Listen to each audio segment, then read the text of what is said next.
iba ang ating presentation. Marami sa atin nakakakilala sa ating superstar bilang isang singer at isang artista. Heavy drama ang ginagawa ni Nora Aunor. Alam niyo ba, ako aaminin ko, ako ho talagang Noranian. Dahil bilib na bilib ho ako kay Nora pag siya ho talaga ay umaarte.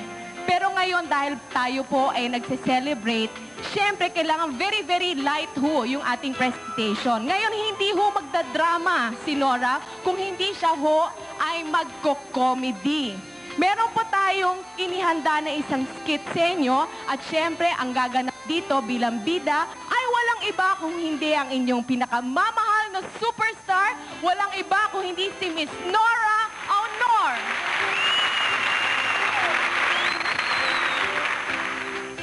Inihahandog ng Aloha Manufacturing Corporation, nagagawa at tagapamahagi ng Aloha Shampoo, Aloha Cologne, Aloha Cosmetics, at Aloha Bago On and Talangka.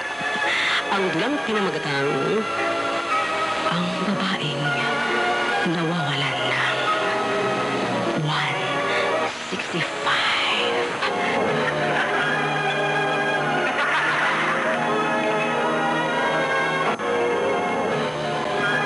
Siya po ang ating bida, si Nora, ang babaeng sexy. Maganda. Pero, banchot. Kagagaling lamang ni Nora sa opisina. Isa siya sa 7 kataong nakasabit sa jeep na kanyang sinasakyan pa uwi. At siya'y hapong-hapo. Nakapagsak ang kanyang panga. At nakalabas ang dila. Mas labas pa riyan. Sige pa. Okay, ganyan niya. At dahil siya ay pagod na pagod, siya ay naupo. Sa sahig. Ang sabi ko, sa sahig. Sa sahig! Tigas ulo nito. Ayan. At habang siya ay nakaupo, biglang nag-ring ang telepono. At ito ay pinuntahan ni Nora para sagutin. At si Nora ay nagsalita na nagsalita. Nagkwento na nagkwento, tumawa ng tumawa, humalakhak ng humalakhak. Halakhak pa. Sige pa. More. Nakakatawa ang ginagawa ni Nora sapagkat wala naman siyang kausap dahil ang kanyang kausap ay kanina pa nagbaba ng telepono. Kaya, bumalik si Nora at umupo ulit. Sa silya. Sinurin.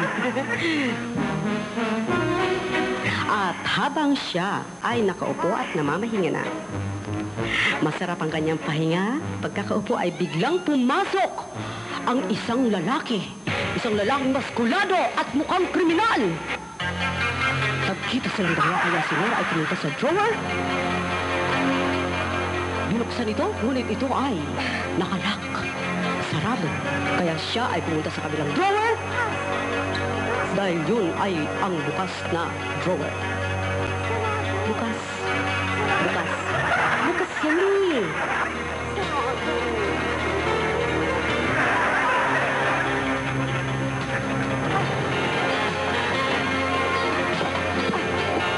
Kumuha ng baril si Nora sa drawer na nakabukas.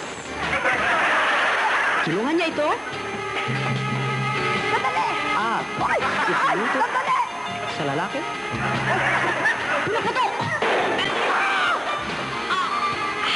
Patay ang lalaki. Dahan-dahan ang kasunod sa lalaki.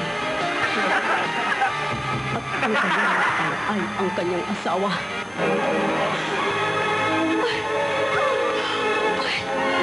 Asawa niya, kanyang napatay. Ganun pa man, hindi pa nakaka-recover si Nora sa shock. Ay ba'y pumasok na naman isa pang lalaki.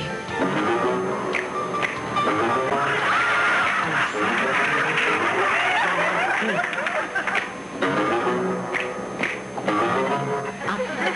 itinutuli ang baril. Pinaputukan! Hindi na kanya ang ulo.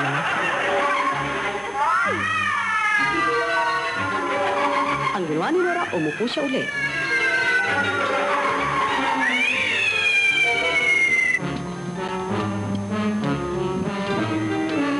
Habang nakaupo si Nora, kasilya,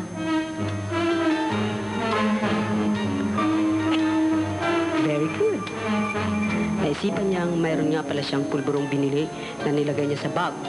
Kinuha niya ito at kinain ang isa. Nasarapan si Nora. Kinain pa rin ang isa. At isa pa. At dahil nga sa nasarapan si Nora, kinain pa rin ang dalawang natitirang pulburon. Kinain pa rin ni Nora ang dalawang natitirang pulburon. Sinabi kong kinain ni Nora ang dalawa pang natitirang pulburon. At habang siya ay nangunguya, naisipan ni Nora na sumipol. Naisipan ni Nora na sumipol. Ang sabi ko, naisipan ni Nora ang sumipol.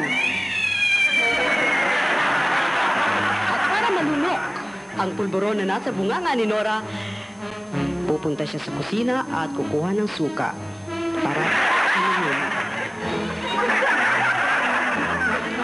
Ang sabi ko, pupunta si Nora sa kusina para kumuha ng suka para inumin. Hoy!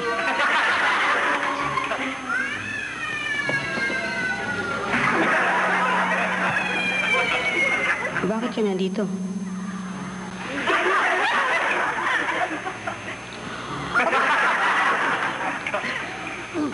Ang sabi ko, kumuha si Nora ng suka sa kusina para inumin, hindi para pumunta rito.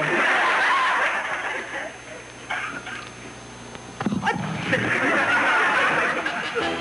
Teka, wala na sa suka niya. Hindi ka wala sa namin. Sampalin mo yun.